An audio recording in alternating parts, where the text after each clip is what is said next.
코로나19와의 공존 시험이 시작된 지 2주가 지났습니다. 일상생활이 속속 제 모습을 찾고 있지만 발생 지표만 놓고 보면 아슬아슬한 하루하루가 이어지고 있는데요. 방역을 다시 강화해야 한다는 목소리까지 나오고 있습니다. 정부는 조금 더 지켜보자는 입장입니다. 류재복 해설위원과 말씀 나눠보겠습니다. 어서 오십시오. 자, 새로운 일상 속에서 중요한 방역 지표로 꼽히는 게 바로 위중증 환자와 사망자 숫자입니다. 그런데 이게 지금 계속 늘고 있는데요. 확진자 가운데 고령자 비중이 높다는 게 큰 이유라고 볼 수 있겠죠? 네, 지난달까지 유지됐던 사회적 거리 두기에서 가장 중요한 지표는 하루 발생 환자의 숫자였는데요. 네. 지금 이제 단계적 일상 회복으로 돌아온 만큼 지금 중요한 것은 지표 가운데는 아무래도 이제 사망자와 위중증 환자. 왜냐하면 단계적 일상 회복이라는 것이 환자 발생보다는 중증이나 사망에 이르는 것을 막으면서 상황을 관리하는 게 중요하기 때문에 그렇습니다. 그런데 문제는 이제 이 사망자와 위중증 환자가 지속적으로 늘고 있고 그 속도도 조금씩 빨라지고 있다는 게 이제 문제인데요. 오늘 아침 기준으로 0시 기준으로 보면 사망자가 3,103명, 그러니까 20명이 늘은 것이죠. 하루에 이렇게 막 20명씩 늘게 되면 금세 뭐 한 달 사이에 수백 명이 늘 수 있기 때문에 굉장히 위험한 것이고요. 위중증 환자는 오늘 0시 기준으로 483명인데 2명이 줄었지만 어제까지 상당히 많이 늘었습니다. 실제로 7월에 보면 7월에 위중증 환자가 한 100에서 200명대였는데 불과 한 3, 4개월 만에 거의 4배, 5배까지 뛰었고요.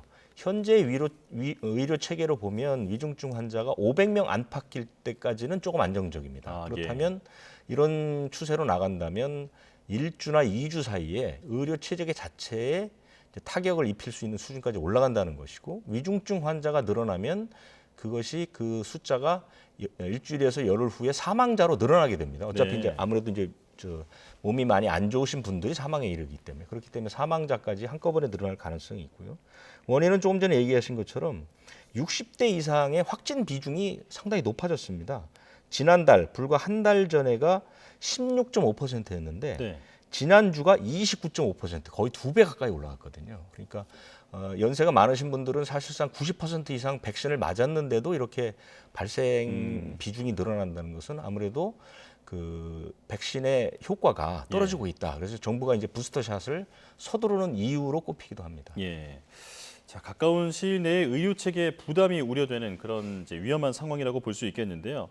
이동량과 감염 재생산 직수 역시 불안감을 키우는 요소 아니겠습니까? 지금 정부는 최근 발생의 특성을 어떻게 진단하고 있나요? 그러니까 사망자와 위중증 환자가 첫 번째 지표로 꼽히긴 하지만 역시 이것도 이제 환자 발생과 연동이 안 될 수가 없는 것이죠. 그 환자 발생이 늘어나는지를 알아보는 지표 가운데 이제 얘기하신 것처럼 이동량이라든가 감염 재생산 지수 이런 것들을 꼽을 수 있는데 이동량은 상당히 많이 늘었습니다. 그러니까 지난 2019년 11월 코로나19가 발생하기 직전 수준까지 올라갔다. 지금 이렇게 평가가 나오고 있거든요. 그러니까 2019년 11월의 이동량보다 불과 4% 정도 적지만 계속해서 늘어나는 추세를 보이기 때문에 이동량에 따른 환자 발생의 속도가 가팔라질 가능성이 있고요. 감염 재생산 지수는 지금 우리 하루 발생이 2,000명대 초중반에서 크게 늘어나지는 않기 때문에 감염 재생산 지수는 1.07로 약간 떨어지긴 했지만 여전히 1을 넘고 있습니다. 이런 것들도 상당히 부담이 되는데 발생 특성은 정부가 3가지로 짚었죠. 조금 전에 말씀드린 위중증 환자나 사망자가 늘고 있다는 거.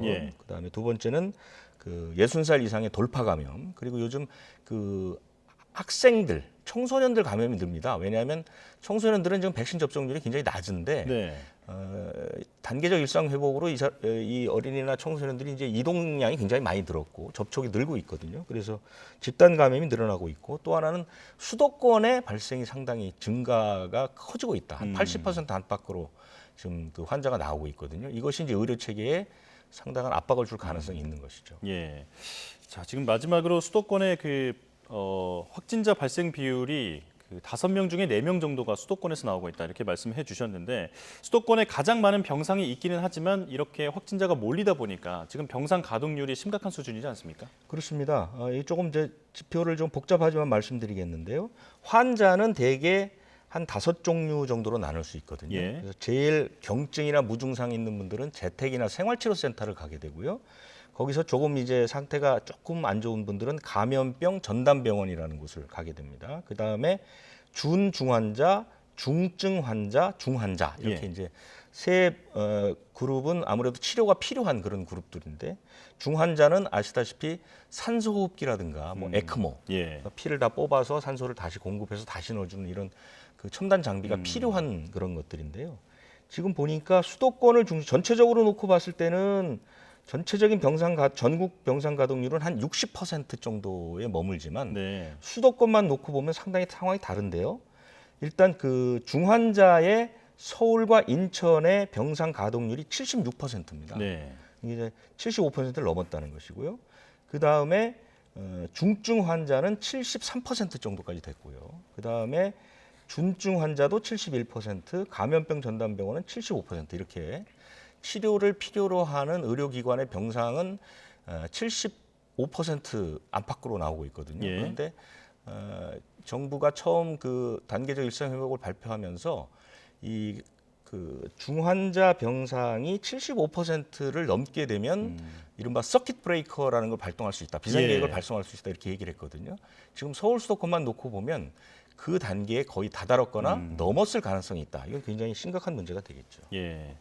자, 이런 가운데 정부가 일상 회복을 시작한 뒤 두 번째로 병상 확보 비상 명령을 내렸습니다.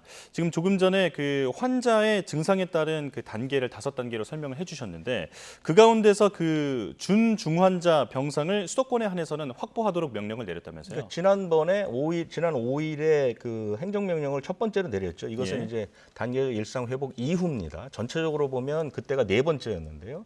그때 병상 확보 명령을 일단 내렸는데 지금 상태가 별로 좋지 않고 위중증 환자가 늘어나면서 이번에 예. 또 이제 다시 수도권에 한해서 그 병상이 700개가 넘는 종합병원의 준중환자 병상 확보 행정명령을 내렸습니다. 그래서 454개 정도가 추가 확보돼서 909개까지 만들겠다. 예. 지금 그 이 행정명령이라는 건 강제 조치입니다. 그래서 그 해당되는 병원들은 그 병상을 완전히 개조를 해야 됩니다. 코로나19 예. 치료를 위한 만약에 중환자 병상이라면 산소 공급기라든가 이런 것들도 이제 갖춰야 되는 것이고요. 네. 준중환자면 거기에 맞는 병실로 완전히 개조를 해서 그다음에 이제 허가를 받아야 되는데 예. 그 기간이 3주 정도 걸리거든요. 그러니까 행정명령은 적어도 3주에서 한 달 전에 내지 않으면 환자가 늘어났을 때 상당히 비상사태를 맞을 수 있습니다. 그래서 상당히 좀 어려운 것이고요. 그래서 지금 이제 행정명령들을 초기에 계속해서 내고 있다고 보는 것이고 예. 이것은 무슨 뜻이냐면 정부로서는 일상회복의 세 단계를 거스르지 않고 다음 달에 두 번째 일상회복의 단계로 가기 위해서 의료 역량을 계속해서 키우고 있는 것이거든요. 예. 지금 한 7천 명까지는 감당할 수 있도록 하겠다. 얘기를 했고 올해 안에는 하루 10,000명까지 환자가 나오더라도 감당할 수 있는 의료 역량을 갖추기 위해서 이런 행정명령이라든가 이런 것들을 계속해서 반복하고 있는 것입니다. 네. 자, 이런 선제적 조치를 하는 것을 보면 앞으로 상황이 더 악화할 것을 염두에 둔 움직임이다 이렇게 볼 수 있겠는데 그 서킷 브레이커라 불리는 비상계획 이야기도 나오고 있고 또 앞으로의 2단계 전환이 어렵지 않을까 이런 전망도 나오고 있습니다. 정부는 이에 대해서는 어떤 입장입니까? 정은경 총장이 국회 답변할 때 현재 상황, 그러니까 지금의 상황, 하루에 2,500명 안팎의 환자가 나오고 그다음에 이제 위중증 환자나 사망자가 꽤 큰 폭으로 늘어나는 이런 상황이 계속된다면 1단계를 지속하거나 또는 방역을 강화할 수밖에 없다. 이렇게 예. 2단계 가는 게 쉽지 않다. 이렇게 이제 얘기를 하면서 많은 전문가들 사이에서 그럼 과연 2단계로 갈 것이냐 아니면 비상계획을 검토할 것이냐 이 부분에 대한 얘기들이 많았는데 정부의 이제 정확한 그 얘기는 일단 그 단계별로 그 지속 기간이 6주입니다. 4주 동안 시행하고 2주 동안 관찰 기간을 두거든요. 그래서 지금 2주가 지났기 때문에 앞으로 2주 동안의 상황을 관찰하고 그 뒤 2주 동안은 조금 평가를 한 다음에 결정을 하겠다. 바로 지금 그 비상계획을 할 그 계획은 없다. 비상계획을 할 그런 방침은 서 있지 않다라고 얘기를 했거든요. 네. 참고로 말씀드리면 이 서킷 브레이커는 경고 기준이라는 게 있고 시행 기준이라는 게 있습니다. 아, 예. 경고 기준이라는 것은 일주일 동안 감염병 전담병원 병상 가동률이 60% 이상, 그다음에 하루 환자가 3,500명에서 4,000명 정도 나올 때 경고가 되고요. 만약에 중환자실 병상 가동률이 75%를 넘어가게 되면 시행 기준이 돼서 그때부터는 단계적 일상 회복이 중단됩니다. 그렇게 무슨 얘기냐면 유흥시설의 그러니까 다중 이용 시설에 입장하는 그 시간, 영업 시간이라든가 인원이 제한될 수 있고요. 사적 모임도 줄어들 가능성이 있는 것이죠. 예. 이런 조치들이 시행될 가능성이 있다 이렇게 말씀드릴 수 있습니다. 예. 자, 지금 이렇게 돌파 감염과 그 확산세가 거세지면서 백신 접종률을 끌어올려야 한다라는 지적이 지금 계속 나오고 있는데요. 정부가 어린이와 청소년에게도 백신 접종을 적극적으로 권고하고 나섰죠.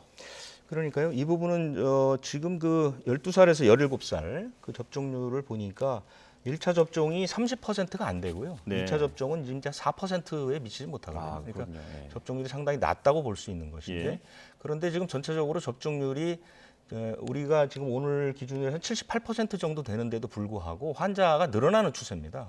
그리고 방역 조치는 상당히 완화된 상태고요. 그렇기 때문에 백신 접종률을 높이는 수밖에 없습니다. 그 두 가지 방법이 하나는 그 추가 접종, 이른바 부스터샷을 통해서 예. 연세 많은 분들의 감염을 좀 줄이는 것, 그다음에 위중증으로 가는 걸 막는 방법이 있고 또 하나는 이제 이 소아 청소년, 어린이 청소년들의 백신을 좀 높이는 방법이 있습니다. 그런데 지금까지는 아무래도 외국에서 이 어린이나 청소년들의 백신은 그 이상 반응이라든가 또는 뭐 심근염, 심낭염 이런 같은 부작용 때문에 정부에서는 적극적으로 권고하지는 않고 자율적으로 접종하도록 했는데 예. 최근에 이제 이 연령대의 감염률이 높아지면서 정부가 입장을 약간 바꿨죠. 그래서 소아나 청소년의 백신 접종을 적극적으로 권고하는 방향으로 갔습니다. 그런데 예.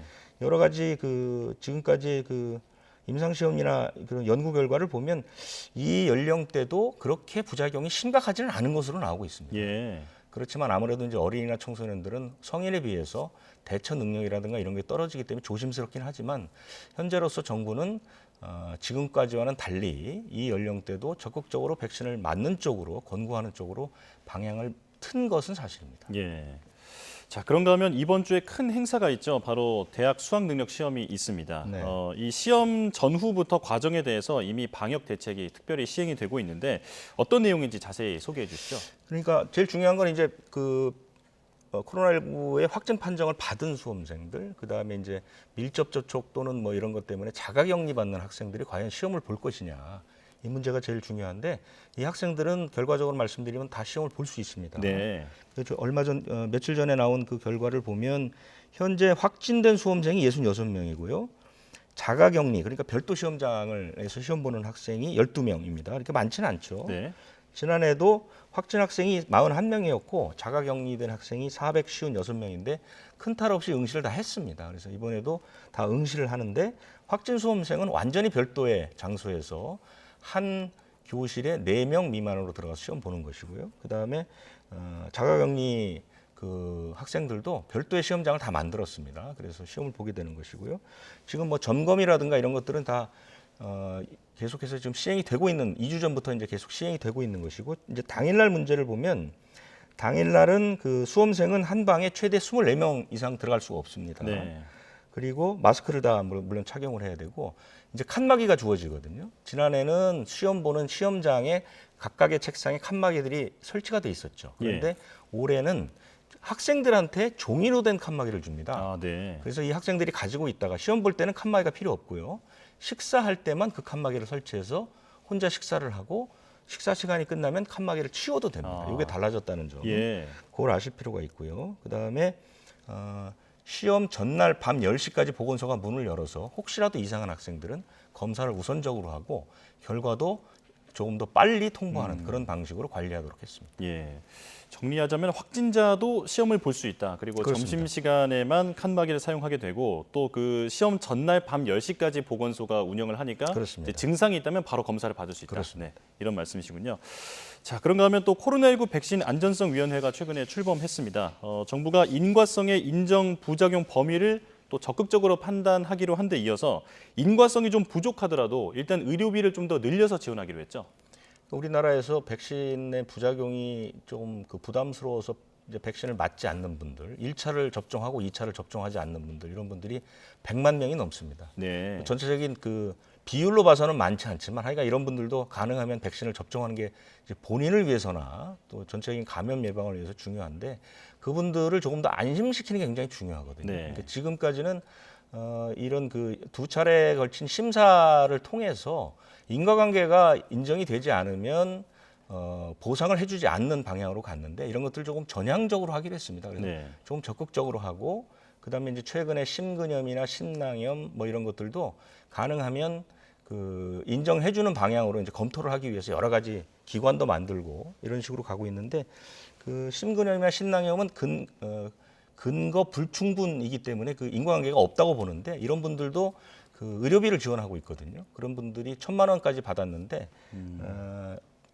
지난 11일부터는 3,000만 원까지 의료비를 지원받을 수 있습니다. 이분들은 인과관계가 없다고 판정이 나더라도 의료비를 지원받을 수 있는 것이거든요. 예. 그러니까 이런 그 조치들이 조금 더 확대된다면 아무래도 많은 분들이 조금 더 안심하고 그 백신을 접종하지 않을까 이렇게 생각이 됩니다. 예.